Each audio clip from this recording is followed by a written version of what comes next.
अयोध्या से कोई रथ आ रहा है, तो इसमें अवश्य महाराज राम होंगे।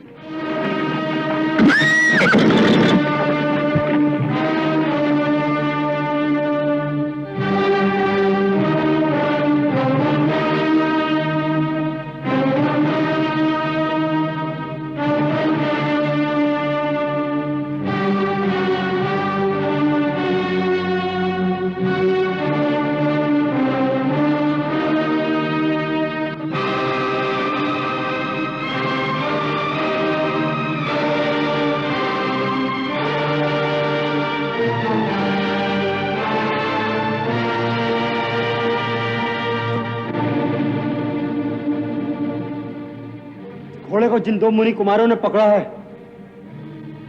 उन्हें हमारे सामने उपस्थित करो। कहां है वो? श्रीमान, आपको क्या हम मुनि कुमारों जैसे नहीं दिखते? तुम तो बहुत छोटे हो, ऐसा दुस्साहस कैसे कर सकते हो? ये आपको किसने कहा कि जो छोटे होते हैं वह दुस्साहस नहीं कर सकते? बिच्छू बहुत छोटा होता है, परंतु अपने विष से ऊंट को भी मार सकता है। छोटा संकुश बड़े मत वाले हाथी को भी सीधा कर देता है, और छोटा सा मंत्र भगवान को वश में कर लेता है। बहुत अनर्गल बातें करते हो। हम जो पूछते हैं उसका उत्तर दो। पहले आप हमारे प्रश्न का उत्तर दीजिए। क्या आप अयोध्या के महाराज राम हैं? नहीं, मैं उनका छोटा भाई लक्ष्मण हूँ। भैया, फिर धोखा हो गया। क्या आपके महाराज राम हमारे सामने आने से डरते हैं? क्या बकवास करते हो?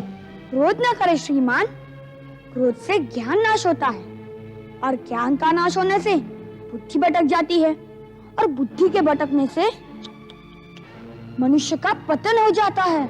मैं यहाँ ऋषि मुनियों का प्रवचन सुनने नहीं आया हूँ। मुनियों के पास आएंगे तो उपदेश ही मिलेगा, उससे आपका हित भी होगा। मेरे हित की चिंता मत करो। मैं कहता हूँ उन दोनों अपराधियों को मेरे सामने उपस्थित करो जिन्होंने हमारे महाराज के यज्ञ का घोड़ा पकड़ने का दुस्साहस किया है। मैं उन्हें दंड देने आया हूँ। दोनों अपराधी आपकी सेवा में उपस्थित हैं। आप दंड निर्धारित कीजिए।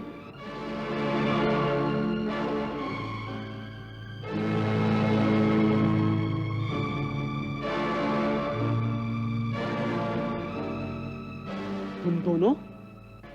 नहीं नहीं, तुम हो ही नहीं सकते। ऐसे कोमल छोटे छोटे हाथ और ये छोटे छोटे धनुष, तुम वो हो ही नहीं सकते। और यदि तुम वो हो भी तो ऐसे सुकोमल बालकों को दंड देने की इच्छा नहीं हो। लाओ, हमारा घोड़ा हमें लौटा दो और जाओ, जाकर बालकों के साथ खेलो। ये तो अच्छी बात है कि आप हमें दंड नहीं देना चाहते, परंतु हम आपको घोड़ा नहीं देना चाहते। घोड़ा चाहिए तो महाराज राम से कहिए कि हमने घोड़े के मस्तक पर लिखी उनकी चुनौती स्वीकार कर ली है। हमसे स्वयं आकर युद्ध करे, बार बार छोटे भाइयों को भेजकर हमारा समय नष्ट न करे। लगता है तुम तो दया के पात्र ही नहीं हो। मैं तो तुम्हारी अवस्था पर दया करके तुम्हारे अपराध क्षमा कर रहा था। आप अपराध क्षमा कर रहे थे? ये तो न्याय के विरुद्ध है। अपराधी को दंड अवश्य मिलना चाहिए। आपकी अयोध्या में तो निर्दोषों को भी दंड देने की रीति है। अयोध्या में किसी निर्दोष को दंड नहीं दिया जाता।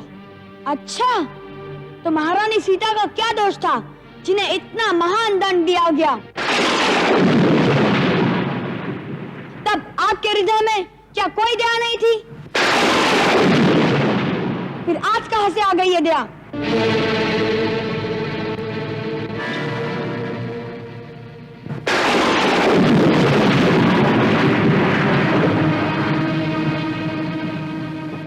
कौन हो तुम लोग?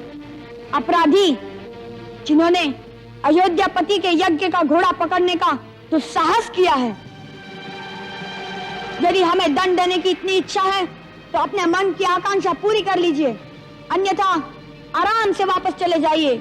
हमें आपसे कोई काम नहीं है। हमें तो केवल महाराज राम से बात करनी है। आप हमारा समय नष्ट न करें। मूर्ख बालक, तुम नहीं जानते कि तुम किसका अपमान कर रहे हो। मैं तुम दोनों को एक क्षण में भस्म कर सकता हूं। देर मत लगाइए, नहीं तो यह क्रोध ठंडा हो जाएगा, फिर कुछ नहीं होगा आपसे। मेरे क्रोध से डरो बालकों, मैं वो लक्ष्मण हूं जिसने मेघनाथ को मारा था। पहले आप में सिर्फ क्रोध ही था, अब अहंकार भी आ गया है। ये दोनों अवगुण आपकी पराजय के चिन्ह है। तुम बड़े चपल और वाचाल हो, पहले मैं तुम्हारी जीवा तो काट लूं।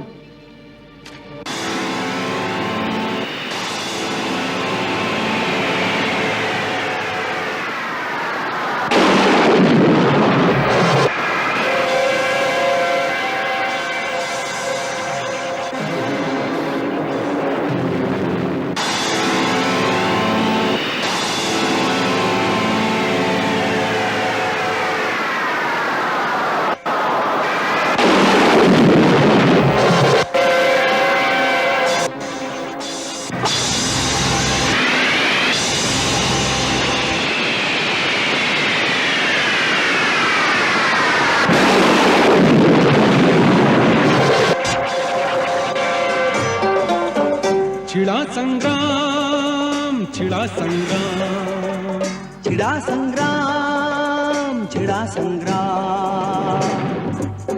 वीर तो केवल युद्ध ही जाने, ना जाने परिणाम।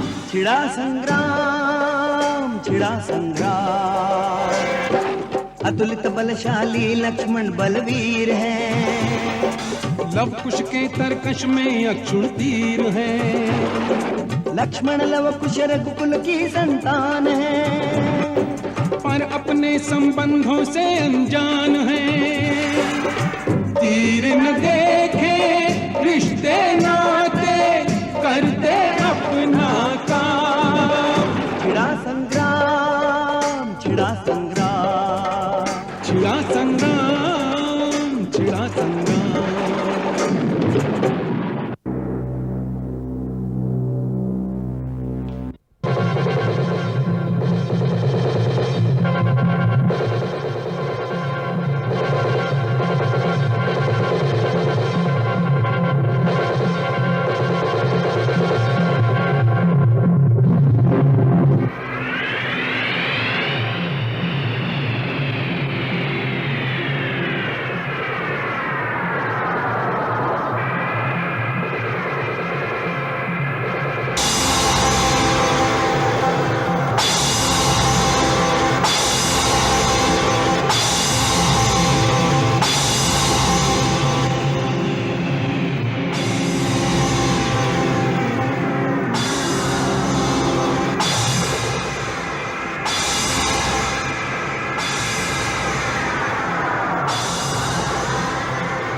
क्या लक्ष्मण भी घायल हो गए?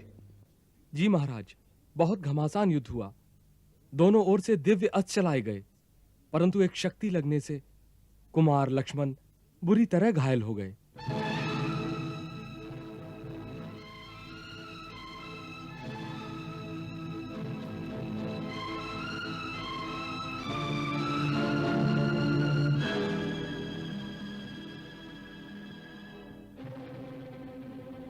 प्रभु,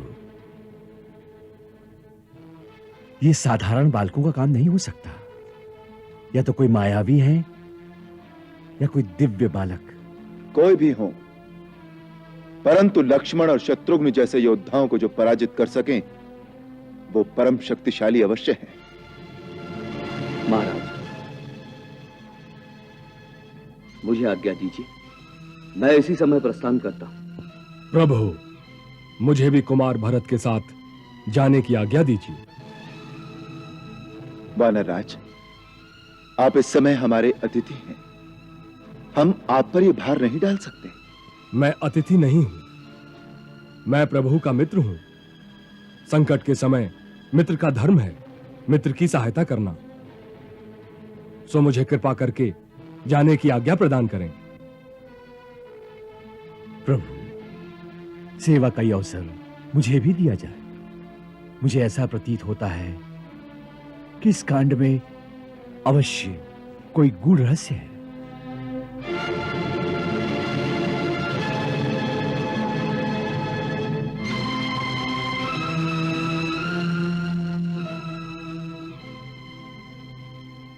अच्छी बात है, आप तीनों जाइए।